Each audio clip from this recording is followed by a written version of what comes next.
We were talking before about the Brazilian version of me today, before the show, where Glenn Greenwald had set me hip to this guy.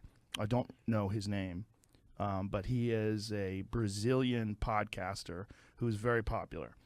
And he likes to do his shows intoxicated, like I do. And apparently, Glenn said that what he said was he doesn't believe anybody should be deplatformed.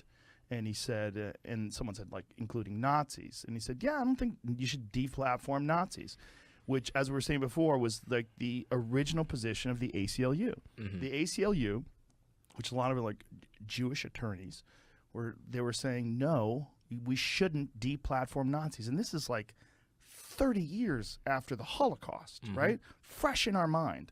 So for us today, I mean, this is like 1990. Imagine if the Holocaust was in the 90s. And then today in 2022, we're saying, no, you shouldn't deplatform Nazis. And so this guy was saying, I don't think you should deplatform Nazis. And, you know, I don't think you should deplatform anybody. And so a bunch of people started saying, he's a Nazi.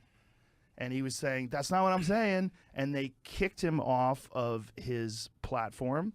YouTube apparently won't let him. He still has a YouTube account, but YouTube won't let him start a new account.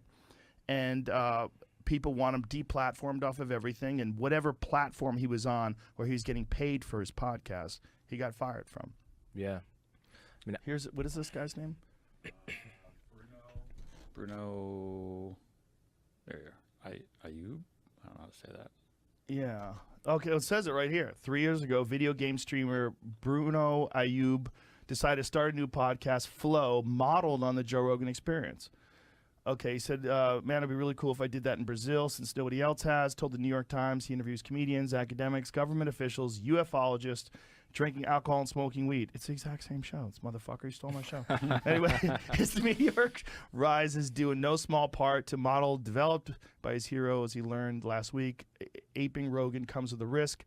February 7th conversation, the two members of the Brazilian Congress, Ayub, I hope I'm not saying his name wrong, argued that Brazil should embrace free speech absolutism, including legalizing the currently illegal Nazi party. He said, in my opinion, the radical left has much more space than the radical right. He told his approximately 3.6 billion YouTube subscribers. Both should be given space.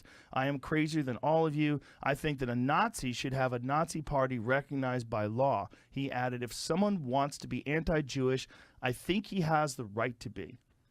Ayub woke up Tuesday to thousands of people calling him a Nazi on social media. Sponsors pulled funding, and the government opened an investigation into the alleged offense of Nazi apologism.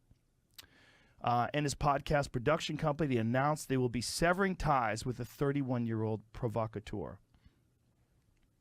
So there you go. I mean, censorship just almost never works. Right? Like every one of the major ideas that rule our world right now, both of those ideas have at different points in history been highly censored.